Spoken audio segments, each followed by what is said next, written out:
Hello guys, स्वागत है आप सभी का MFK हॉरर स्टोरीज पे। गाइस, आज मैं आपके साथ जो स्टोरी शेयर करने वाला हूँ, ये स्टोरी कोलकाता के एक गर्ल्स हॉस्टल की है, जिसे रेडिट पर एक यूजर ने शेयर किया था। और बिलीव में गाइस, ये स्टोरी इतनी ज़्यादा डरावनी है कि इसे सुनकर आपको डर का एहसास ज़रूर होगा। गाइस, आप इस स्टोरी को हेडफोन लगाकर सुनिएगा, क्योंकि तभी आपको एक बेहतरीन एक्सपीरियंस मिलेगा। आई होप आप सभी ने हेडफोन्स लगा लिए होंगे। तो चलिए आज की अपनी इस स्टोरी को स्टार्ट करते हैं। ये कहानी एक छोटे से गांव में रहने वाली शिखा की है। शिखा हमेशा से पढ़ाई में बहुत ही ज़्यादा अच्छी थी। इस साल उसने 12th क्लास के एग्ज़ाम दिए थे और कुछ दिन बाद ही उसका रिजल्ट भी आने वाला था। शिखा का सपना था कि वो आगे जाके नर्सिंग की पढ़ाई करे, लेकिन उसके गांव में ऐसा कोई भी कॉलेज मौजूद नहीं था। कुछ दिन बीतते हैं और आखिरकार वो दिन आ जाता है जिस दिन शिखा का 12th क्लास का रिजल्ट आने वाला था। शिखा बहुत ही अच्छे मार्क्स के साथ पास हो जाती है। अब शिखा आगे नर्सिंग की पढ़ाई के लिए शहर जाना चाहती थी, लेकिन वो अपने पापा से बोलने में डर रही थी। उसे लग रहा था कि उसके पापा मना कर देंगे। फिर शिखा ने सोचा कि क्यों ना वो अपनी माँ से इस बारे में बात करे। जब उसने अपनी माँ को बताया कि वो नर्सिंग की पढ़ाई के लिए शहर जाना चाहती है, तो उसकी माँ बहुत ही ज़्यादा खुश हो गई और उन्होंने शिखा से बोला कि ठीक है, लेकिन तुम्हें इस बारे में अपने पापा से भी बात करनी चाहिए। अब कुछ दिन बीतते हैं और फिर एक दिन शिखा डरते डरते अपने पापा को बोल देती है कि वो आगे नर्सिंग की पढ़ाई के लिए शहर जाना चाहती है। लेकिन जैसा कि शिखा को लग रहा था, ठीक वैसा ही हुआ। उसके पापा ने मना कर दिया। अब कुछ दिन और गुजरते हैं और शिखा के पापा देखते हैं कि शिखा के एग्ज़ाम हो जाने के बावजूद भी वो पूरा दिन पढ़ाई करती रहती है। तभी शिखा की माँ भी उसके पापा को समझाती है कि हमें अपनी बेटी को आगे पढ़ाई करने के लिए शहर भेजना चाहिए। ये सब देखकर अब शिखा के पापा का थोड़ा मन बदल जाता है और वो शिखा को शहर भेजने के लिए राज़ी हो जाते हैं। वो शिखा को बुलाते हैं और कहते हैं कि शहर में मन लगाकर पढ़ना और किसी भी तरह का शिकायत का मौका मत देना। ये सब सुनकर शिखा बहुत ही ज़्यादा खुश हो जाती है, क्योंकि फाइनली अब उसका नर्सिंग का सपना पूरा होने वाला था। एक हफ्ता गुजरता है और फाइनली वो दिन आ जाता है जिस दिन शिखा और उसके पापा को कोलकाता जाना था शिखा के एडमिशन के लिए। ये दोनों ट्रेन पकड़ते हैं और फाइनली कोलकाता के लिए निकल जाते हैं। कोलकाता पहुंचने के बाद एक नर्सिंग कॉलेज में शिखा का एडमिशन हो जाता है। एडमिशन का सारा प्रोसेस कंप्लीट करने के बाद अब बारी थी हॉस्टल फाइनल करने की। लेकिन कॉलेज के पास जो हॉस्टल्स थे उनका रेंट थोड़ा ज़्यादा था। शिखा और उसके पापा कुछ हॉस्टल्स पर जाते हैं, लेकिन वहाँ पर या तो रूम फुल थे या फिर रेंट बहुत ही ज़्यादा था। तभी वो आसपास के कुछ लोगों से पूछते हैं और उन्हें पता चलता है कि कॉलेज से थोड़ी दूर एक हॉस्टल है जो थोड़ा पुराना है, लेकिन उसका रेंट थोड़ा कम है। ये दोनों उसी हॉस्टल में जाते हैं और वहाँ की वार्डन से बात करते हैं। तभी वार्डन इन्हें बताती है कि पूरे हॉस्टल में सिर्फ एक ही रूम खाली है, जो कि टेरेस पर है, और इसी वजह से उसका रेंट भी थोड़ा कम है। शिखा और उसके पापा वार्डन के साथ उस रूम को देखने के लिए टेरेस पर जाते हैं और तभी वो देखते हैं कि वहाँ पर 2 रूम्स हैं। एक रूम पर ताला लगा हुआ है और एक रूम जस्ट उसके सामने है, जिसमें कि शिखा रहने वाली थी। वार्डन उन्हें वो रूम दिखाती है। रूम थोड़ा पुराना सा था, पेंट निकला हुआ था। वार्डन उन्हें बताती है कि छत पर होने की वजह से इस रूम को ज़्यादा बच्चे नहीं लेते हैं, इसलिए इस रूम की कंडीशन थोड़ी सी ख़राब है। लेकिन क्योंकि अब शिखा उस रूम में रहने वाली है, तो वो जल्दी इस रूम में पेंट वगैरह करवा देंगे। शिखा के पास उस वक्त उससे बेहतर ऑप्शन नहीं था, इसलिए वो उसी रूम में रहने का फैसला करती है। तभी वार्डन हॉस्टल में काम करने वाले एक आदमी को बुलाकर उस रूम की साफ सफाई करवा देती है। शिखा को जो रूम मिला था वो बेसिकली 2 लोगों के लिए था, लेकिन फ़िलहाल सिर्फ उसमें शिखा ही रहने वाली थी। कमरा बेसिक सा था। 2 बेड थे, एक बीच में टेबल, एक अलमारी और दरवाजे के बिल्कुल बगल में एक विंडो थी। कमरा कुछ ऐसे बना हुआ था कि जब शिखा ने विंडो से देखा तो उसे सामने वाले कमरे की विंडो साफ साफ दिख रही थी। रूम की सफाई हो जाने के बाद शिखा के पापा ने बेड पे बेडशीट बिछा दी। अब रूम ठीक ठाक सेट हो गया था। बेड लग गया था, कपड़े अलमारी में रख दिए गए थे और थोड़ी साफ सफाई भी हो गई। रूम सेट करने के बाद शिखा के पापा बोले, मुझे अब चलना होगा क्योंकि ट्रेन का टाइम हो रहा है। शिखा अपने पापा को छोड़ने के लिए हॉस्टल के गेट तक जाती है और वहीं से उसके पापा ऑटो पकड़कर स्टेशन के लिए निकल जाते हैं। पापा के जाने के बाद शिखा सीढ़ियाँ चढ़कर वापस अपने रूम में आती है। पहली बार घर से दूर निकली थी, इसलिए उसे थोड़ा अजीब लग रहा था। अब तक शाम हो चुकी थी। अभी हॉस्टल में उसकी किसी से बात भी नहीं हुई थी। थोड़ा फ्रेश होकर शिखा नीचे मेस में खाना खाने के लिए जाती है। वहाँ कुछ लड़कियाँ ऑलरेडी टेबल पर बैठी मिलती हैं। शिखा जाके उनके पास ही बैठ जाती है। तभी एक लड़की शिखा से पूछती है कि क्या तुम नई आई हो? तभी शिखा हाँ में सर हिला देती है। तभी कविता नाम की एक लड़की शिखा से पूछती है कि तुम किस रूम में रुकी हुई हो? तभी शिखा उसे बताती है कि मैं टेरेस वाले रूम में हूँ। तभी कविता बोलती है कि ओह, वो छत वाला रूम क्यों ले लिया? शिखा ने थोड़ा हैरानी से पूछा कि क्यों, क्या हुआ, उस रूम में कोई प्रॉब्लम है क्या? कविता एक सेकंड के लिए रुकी, फिर हंसते हुए बोली, अरे नहीं नहीं, बस लोग यूजुअली छत वाला रूम लेते नहीं है ना, वहाँ हवा ज़्यादा चलती है और दिन में गर्मी भी बहुत ज़्यादा होती है, बस इसलिए मैंने ऐसा बोला। शिखा ने कहा कि मुझे तो रूम मिल ही नहीं रहा था, अब जो मिला इसलिए मैंने वही ले लिया। ये सारी बातें करते करते सारी लड़कियां अपना खाना ख़त्म करती हैं और अपने अपने रूम की तरफ चली जाती हैं। शिखा भी वापस अपने रूम में आ जाती है। शिखा रूम में आई तो काफ़ी थक चुकी थी। बेड में लेटकर वो अपना फ़ोन यूज़ करने लग जाती है और फ़ोन स्क्रॉल करते करते कब उसे नींद आ जाती है उसे पता ही नहीं चलता। अब आधी रात को प्यास की वजह से शिखा की नींद खुलती है। बॉटल पास में ही रखी थी, उसने उठकर पानी पिया और जैसे ही वापस लेटने लगी तभी उसने कुछ सुना। जैसे कोई बाहर टेरेस पे बिल्कुल उसके कमरे के पास ही हल्की हल्की सिसकियों से रो रहा है। एक पल के लिए तो शिखा बिल्कुल डर जाती है।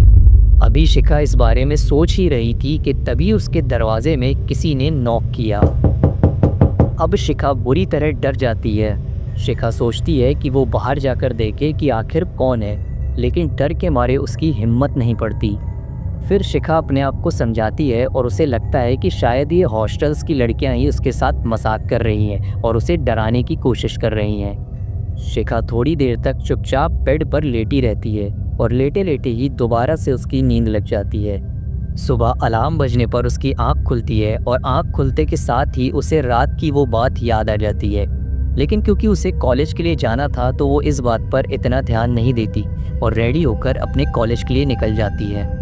कॉलेज से वापस आके जैसे ही शिखा टेरेस पे अपने रूम के पास पहुंची, उसने देखा कि उसके रूम का दरवाज़ा थोड़ा खुला हुआ है।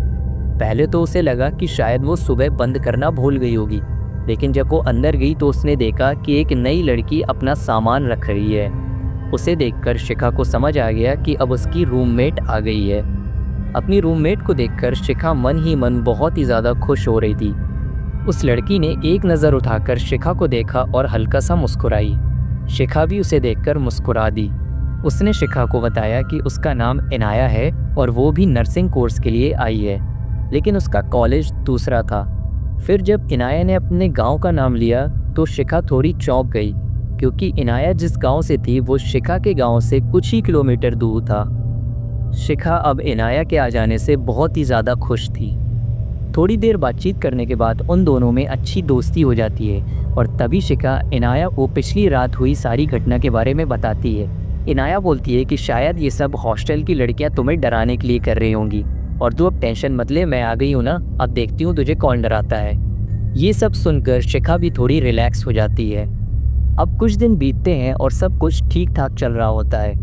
तभी एक दिन शिखा और इनाया अपने रूम के बाहर बैठकर चाय पी रहे होते हैं कि तभी कहीं से एक बिल्ली आती है। शिखा उस बिल्ली को अपनी गोद में उठा लेती है और उसे एक बिस्किट खिला देती है। अब वो बिल्ली शिखा से इतना ज़्यादा लहट जाती है कि वो पूरा दिन शिखा के पास ही बैठी रहती है। शिखा भी उस बिल्ली को बहुत ही ज़्यादा चाहने लगती है। शिखा सारा दिन पढ़ाई में लगी रहती और जब भी बोर होती तो वो उसी बिल्ली के साथ खेला करती। एक दिन इनाया और शिखा आपस में बैठकर ऐसे ही बात कर रहे थे कि तभी इनाया के घर से एक कॉल आता है, जिसमें उसे पता चलता है कि उसके चाचा और चाची का एक्सीडेंट हो गया है। ये खबर सुनने के बाद इनाया तुरंत ही अपने गांव के लिए निकल जाती है। अब शिखा को जब तक इनाया वापस नहीं आ जाती तब तक बिल्कुल अकेले उस रूम में रहना था।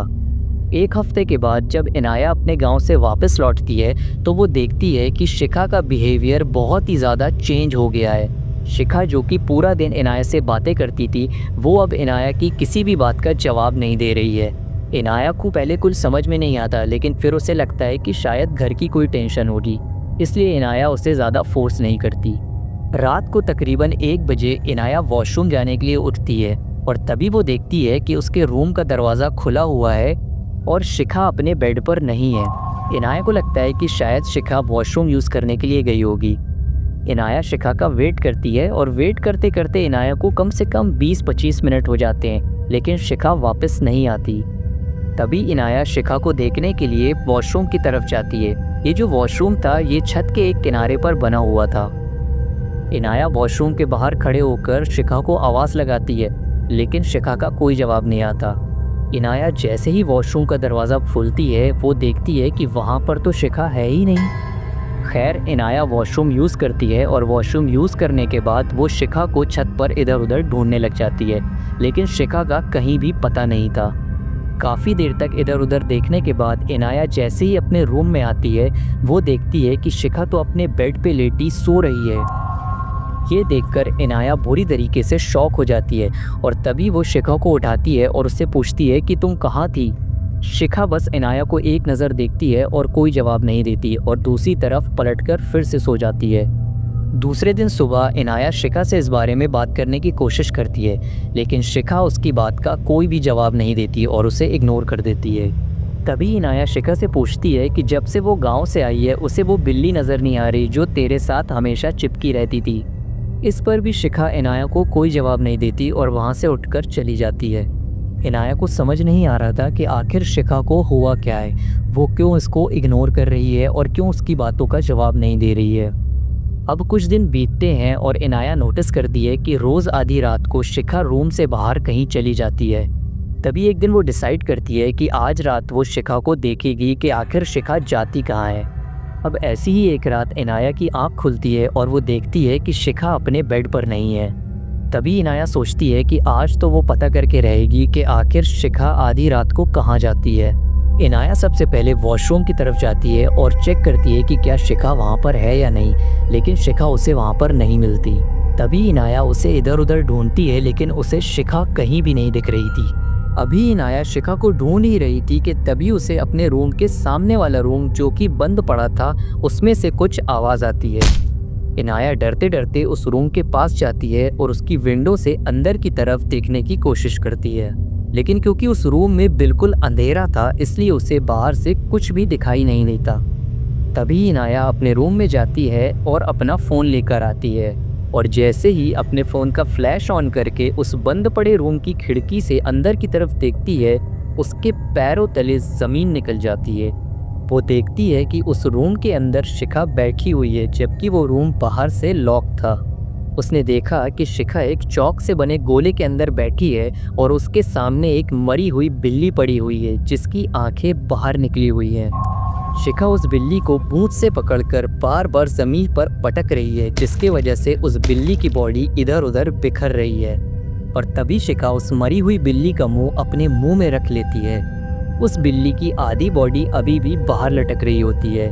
ये सब देखकर इनाया की चीखें निकल जाती हैं और वो शोर मचाती हुई नीचे की तरफ भागती है।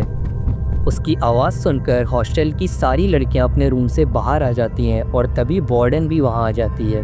वो इनाया से पूछती है कि क्या हुआ, लेकिन इनाया कुछ भी बताने की हालत में नहीं होती। वो सिर्फ शिखा शिखा करती है और वार्डन को ऊपर चलने के लिए बोलती है। तभी वार्डन और कुछ लड़कियां ऊपर छत की तरफ जाती हैं और देखती हैं कि शिखा उस बंद रूम के अंदर है और एक बिल्ली को अपने मुंह में दबाकर एक दुपट्टे को पंखे से बांध रही है।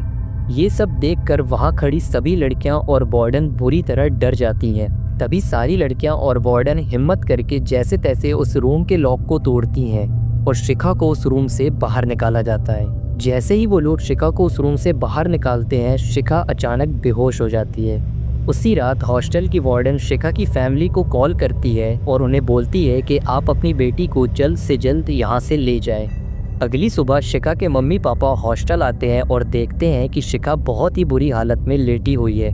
तभी वो वार्डन से पूरी बात पूछते हैं। पहले तो वार्डन उन्हें कुछ भी बताने से मना कर देती है, लेकिन जब शिखा के पापा पुलिस केस करने की धमकी देते हैं तो वार्डन थोड़ा डर जाती है और उन्हें बताती है कि आज से ठीक 2 साल पहले इसी बंद पड़े रूम में एक लड़की नर्सिंग के कोर्स के लिए आई थी और क्योंकि वो लड़की गांव से थी इसलिए हॉस्टल और कॉलेज में कोई भी उससे ज़्यादा बात नहीं करता था। और एक दिन इसी डिप्रेशन की वजह से उस लड़की ने आत्महत्या कर ली थी और तभी से ये रूम बंद पड़ा हुआ है। लेकिन पता नहीं शिखा कल रात कैसे उस रूम में पहुंच गई। ये सारी बातें सुनकर शिखा के मम्मी पापा शिखा को वापस गांव लेकर चले जाते हैं और उसके बाद शिखा के साथ क्या हुआ किसी को भी नहीं पता।